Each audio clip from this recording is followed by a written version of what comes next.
Hi guys, welcome back to Enigma Inc. This is your psychic intuitive tarot reader. तो हम आज करेंगे हिंदी में सैजिटेरियस की रीडिंग जून 2020 की।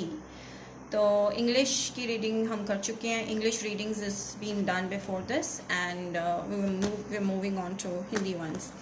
ऑलराइट, सो जनरल रीडिंग है. जनरल रीडिंग की तरह ही लीजिएगा. ऑलराइट, सब कुछ जो है आपके साथ मैच कर भी सकता है, नहीं भी कर सकता, क्योंकि ये जनरल पब्लिक के लिए रीडिंग है. सो अगर ये रीडिंग आपके साथ रेजोनेट की है, आप मेरे से पर्सनल रीडिंग्स के लिए कांटेक्ट कर सकते हैं. आपको डिस्क्रिप्शन बॉक्स में सारी डिटेल्स प्रोवाइडेड हैं. And before starting this reading आप इंस्टाग्राम पे ज़रूर मुझे फॉलो कीजिएगा, एनिग्मा इंक को, बिकॉज उसमें tarot related new offers and updates मैं डालती रहती हूँ. So don't miss that. Okay, and बाकी सारी डिटेल्स आपको डिस्क्रिप्शन बॉक्स में मिलेंगी. So without further ado let's begin with the reading. So अगर आपका sun sign, moon sign, even rising sign और वीनस साइन सैज है तो भी आप ये रीडिंग देख सकते हैं. बट मोस्टली मैं इस इंटेंशन के साथ करती हूँ कि जो आपका सन साइन है वो उसके साथ मैच करे ये reading, and according to the Western astrology, not Indian astrology. All right. So let's begin. Sagittarius, please. June 2020. Okay. आप किसी टॉक्सिक कनेक्शन में हो, किसी के साथ टॉक्सिक कनेक्शन में हो. ऐसा कनेक्शन है जिसको आप छोड़ नहीं सकते, पर जिसमें रह के आप बहुत ज़्यादा स्ट्रेस्ड हो. बहुत टॉक्सिक कनेक्शन है, कोई आपको छोड़ नहीं रहे हैं, एंड उस कनेक्शन में रह के आप बहुत ज़्यादा थक चुके हो, टायर्ड हो चुके हो. मे बी आप किसी नार्सिसिस्ट से डील कर रहे हैं जो कि गलती खुद करते हैं और ब्लेम आप पे डाल देते हैं. सो ऐसा कुछ रिलेशन है. आपने बहुत कोशिश की इस रिलेशनशिप को इम्प्रूव करने की, ठीक करने की, बट ये एक्चुअली में टॉक्सिक है. इस चीज़ को आप फेस नहीं कर, इस चीज़ को आप चेंज नहीं कर सकते. एंड मुझे लगता है कि इस पर्सन ने आपको काफ़ी रिजेक्ट किया है. Not in relationship, may be आप इनके साथ हो कनेक्शन में, लेकिन उन्होंने आपको इमोशनली काफ़ी हर्ट किया है, इमोशनली काफ़ी रिजेक्ट किया है. मे बी आपको ऐसा लगा हो कि ये आपको इमोशनली नहीं इतना फुलफ़िल कर पा रहे हैं, बिकॉज़ ये बहुत ही नेगेटिव पर्सन है. इनके कैरेक्टर में ही नेगेटिविटी है. ओके, एंड ये आपको अपने साथ बांध के रखना चाहते हैं, बट आपको खुश भी नहीं देख सकते, या फिर आपकी खुशी के लिए कुछ नहीं करते. तो इसी वजह से आप बहुत ज़्यादा सैड हैं. वर्गो एनर्जी. सो मे बी आप कुछ लोग वर्गो या स्कॉर्पियो, पाइसिस, कैंसर, कैप्रिकॉर्न के साथ डील कर रहे हो. एरी, सैज, लियो भी हो सकते हैं दूसरा पर्सन, बट ये आपकी एनर्जी. आप बहुत ज़्यादा स्ट्रेस्ड हो. Okay, and what else do I gate. तो आप बहुत ज़्यादा अकेला फील कर रहे हो. आई थिंक आपको कुछ अलोन टाइम चाहिए, और आप उसमें बहुत ज़्यादा रिग्रेट, बहुत ज़्यादा सोच रहे हो कि मैं अब क्या करूँ. बहुत ज़्यादा आप रिजेक्टेड फील कर रहे हो इस पर्सन से. ठीक है, rejected in love. Okay, but ये पर्सन आपको जाने नहीं दे रहे. ठीक है, और इवन आप भी कुछ नहीं कर पा रहे, इस रिलेशनशिप को कट ऑफ नहीं कर पा रहे. बट ये रिलेशनशिप आपके लिए बहुत स्ट्रेसफुल है, बहुत ज़्यादा स्ट्रेसफुल है. सो आपके इमोशंस इनके लिए, आप बहुत ज़्यादा चाहते हो कि आपको इमोशंस शो करे, कि ये भी आपके लिए फील करे, और आप एक पीसफुल कनेक्शन चाहते हो. आप स्पिरिचुअल कनेक्शन, इमोशनल कनेक्शन चाहते हो, जो कि आपको मिल नहीं पा रहा. इसकी वजह से आप काफ़ी स्ट्रेस ले रहे हो. एंड हाँ, आप आई थिंक इस पर्सन को बहुत ज़्यादा मिस कर रहे हो, या फिर आप इनसे कुछ एक्सपेक्ट कर रहे हो जो कि आपको नहीं मिल पा रहा इनसे. ऑलराइट, सो आप उस वजह से बहुत ज़्यादा डिफ़िकल्ट फील कर रहे हो कि मतलब वो पर्सन आपको नहीं प्रोवाइड कर पा रहे हैं जो आप चाहते हो एक रिलेशनशिप में. ठीक है, शायद कुछ लोग स्कॉर्पियो, पाइसिस, कैंसर के साथ डील करें. तो ये जो भी पर्सन है, इसके लिए आपको बहुत ज़्यादा इमोशंस है, लव है. ठीक है, काफ़ी आप गिविंग हो. ऑलराइट, और ये पर्सन आपसे काफ़ी ले चुके हैं, काफ़ी रिसीव कर चुके हैं, लेकिन आपको इन रिटर्न कुछ रेसिप्रोकेट नहीं करते. सो हो सकता है इनकी लाइफ में कोई और पर्सन भी हो, ये दो लोगों के बीच में जगल कर रहे हो. इसी वजह से आपको लगता है कि आपको सफिशेंटली ये टाइम नहीं दे पाते, और आप बहुत देर हो गई है, और आपने काफ़ी देर से वेट किया है, बट कुछ सोल्यूशन निकल नहीं पा रहा. ठीक है, आप बहुत देर से वेट कर रहे हो इस कनेक्शन की कि ये चीज़ ठीक हो जाए, बट मुझे नहीं लगता कि ये कनेक्शन ठीक हो रहा है, बिकॉज शायद ये दो लोगों के बीच में, या फिर आप में और मनी में जगल कर रहे हैं. ठीक है, एंड ये पर्सन ना बहुत ही ज़्यादा अपनी ही लाइफ में खुश है. इनको शायद पता नहीं है कि how much it is affecting you, कि आपको क्या फ़र्क पड़ रहा है। ये अपने में ही है और काफ़ी ज़्यादा कहते हैं कि सेल्फिश या सेल्फिश एनर्जी है। एंड हो सकता है कि ये फ्लर्टेशियस एनर्जी हो, ये फ़न करना चाहते हैं, यंग एनर्जी हो, यूथफुल एनर्जी हो, तो ये बहुत ज़्यादा लॉयल्टी नहीं है इनमें, ठीक है।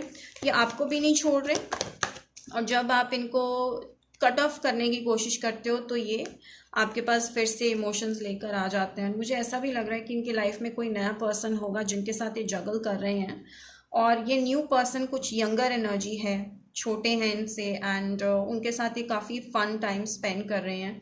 शायद ये उनसे ऑनलाइन मिले हैं, ऑनलाइन डेटिंग हुई है उनके साथ इनकी, तो काफ़ी उनके साथ बातचीत कर रहे हैं। एंड आपके लिए इनको शायद इमोशंस हैं, बट वो आपके बारे में फिक्र नहीं है, उनको केयर नहीं करते। एंड ये किसी और से बात कर रहे हैं जिनके साथ ये इंजॉय कर रहे हैं, और वो अपने बारे में सोच रहे हैं रादर देन कि उनकी वजह से आपको क्या फ़र्क पड़ रहा है, उनसे इनको कुछ मतलब नहीं है। सो हो सकता है कि जिसके साथ ये डील कर रहे हैं वो, उनको इन पे क्रश है, उनको आपके पार्टनर पे क्रश है, आपके इंटरेस्ट पे क्रश है।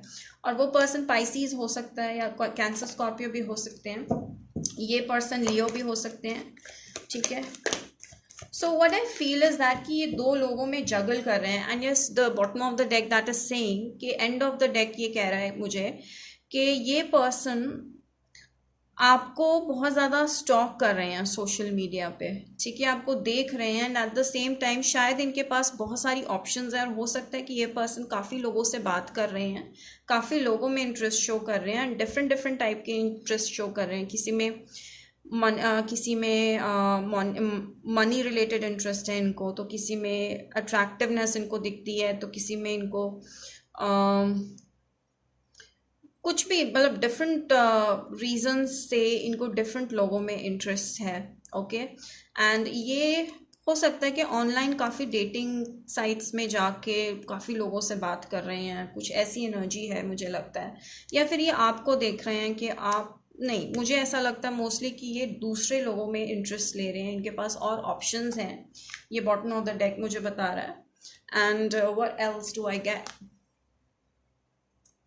ऑलराइट, सो ये पर्सन अपने इमोशंस इधर उधर शेयर कर रहे हैं, इनके इमोशंस जो है वो एक जगह फिक्स नहीं है, तो काफ़ी लोगों में इंटरेस्ट दिखा रहे हैं, इमोशंस दिखा रहे हैं। Yes, they have an open mind, इनका माइंड ये थोड़ा सा ओपन माइंडेड है, तो ये इनको फ़र्क नहीं पड़ता अगर इनकी लाइफ में एक से ज़्यादा लोग हो।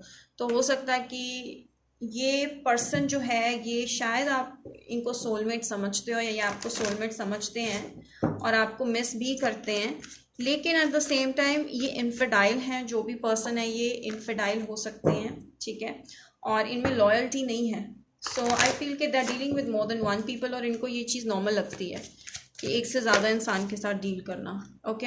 सो मुझे लगता है कि आपको डिस्कनेक्ट करना चाहिए इस इंसान के साथ, और अपने ही हर्मिट जोन में जाकर, अपनी जोन में जाकर अकेले ही आपको सोचना चाहिए कि इस कनेक्शन का कोई फ़ायदा नहीं है, कि आपको लेट इट गो करना चाहिए, लेट गो करना चाहिए इस कनेक्शन को। बिकॉज आपको ऑनेस्टली इनके साथ हार्ट टू हार्ट कन्वर्सेशंस करनी चाहिए, और इनको एक्चुअली अपने दिल की बात बतानी चाहिए कि आपको किन चीज़ों का अफेक्ट होता है, किन चीज़ों से आपको फ़र्क पड़ता है।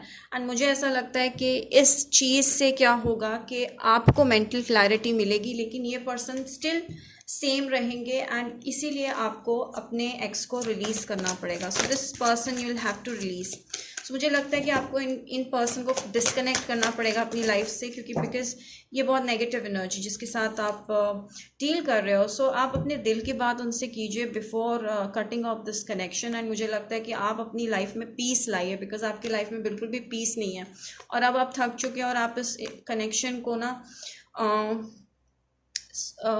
एंड करना चाहते हो, आई फील। तो आपको एक बार इनसे एक्सप्रेस करना चाहिए रिलेशनशिप के बारे में कि आपको क्या चीज़ अफेक्ट करी, एंड यू शुड टॉक कि you need peace in your life. So I am a being of love and I release all negative energy, so you need to release. This person is very very negative, ये person बहुत ज़्यादा negative है, तो आपको release कर देना चाहिए इस नेगेटिव एनर्जी को। जब आप रिलीज करेंगे तो आपको काफ़ी पीसफुल फील होगा। Alright, and what else do I gate? Sag, please. Okay. Your commitment is being tested. मुझे लगता है कि आप इनको काफ़ी टेस्ट कर चुके हो और या आपके टेस्ट में जो लॉयल्टी का टेस्ट है उसमें फेल हो चुके हैं। सो अब आपको लेट गो कर देना चाहिए इस चीज़ को, because you need piece. Because अगर आप अपने दिल की बात इनको कहकर भी ये चेंज नहीं कर सकते तो कुछ चेंज नहीं हो सकता, आपको रिलीज़ ही करना पड़ेगा इस सिचुएशन को। तो आपकी जो इंट्यूशन है आपको करेक्ट बता रही है कि ये चीज़ जो है आपकी लाइफ में फंस और मेस क्रिएट कर रही है और कुछ नहीं है। So not for you. As you can see in this card it says clearly कि ये पर्सन आपके लिए नहीं है। You deserve someone that loves you, someone who is loyal, who is good. Okay, and या अभी आप बहुत ज़्यादा ना कंफ्यूज हो कि आप क्या करो। आपको you need help, you need guidance. मुझे लगता है बहुत ज़्यादा कंफ्यूज फील कर रहे हो बिकॉज आप बार बार इस पर्सन के पास आ जाते हो, बार बार उनसे रियूनाइट कर जाते हो और आप होपलेस और हेल्पलेस हो कि आपको क्या करना चाहिए। सो आप दो चीज़ों के बीच में कंफ्यूज्ड हो और इसी वजह से आप पीस नहीं आपको मिल पा रहा लाइफ में। सो पीस के लिए आपको इस कनेक्शन को रिलीज़ करना पड़ेगा सो दैट आप एक डायरेक्शन में जा सको और आप क्लियर माइंडेड हो सको, क्लैरिटी मिल सके आपको। सो इस कन्फ्यूजन से आप बाहर आओ, ठीक है। क्राउन चक्रा, सो ये मुझे ये बता रहा है कि आप बहुत ज़्यादा दिल से सोच रहे हो, दिमाग से सोचो। आप third eye chakra, as I told you कि आपकी थर्ड आई काफ़ी स्ट्रॉन्ग है अभी, और आपकी थर्ड आई आपसे ये कह रही है, आपकी इंट्यूशन आपसे ये कह रही है कि ये चीज़ अच्छी नहीं है, ये कनेक्शन ठीक नहीं है, आपको जाने देना चाहिए। बिकॉज यूज़ योर ब्रेन, अपने माइंड को यूज़ कीजिए, अपने माइंड को खोलिए, because your mind is blocked. So I feel that you need to eat more violet, wear more violet, okay. Indigo, violet colour ये ज़्यादा पहनिए, ज़्यादा खाइए, ब्रिंजल एंड ऑल इस कलर के, बिकॉज ये जो ऑरा है आपकी ये डल है आपके बॉडी में। सो ये चक्रा को आपको अनब्लॉक करने की ज़रूरत है। इसके लिए बेस्ट तरीका ये है कि आप मेडिटेट करें, because that can help you vastly. Alright, so that's it Sagittarius. I hope आपको ये रीडिंग अच्छी लगी हो हिंदी की। सो इंग्लिश में देखनी है तो इंग्लिश में मैंने कर रखी है, वो आप जाके देख सकते हैं।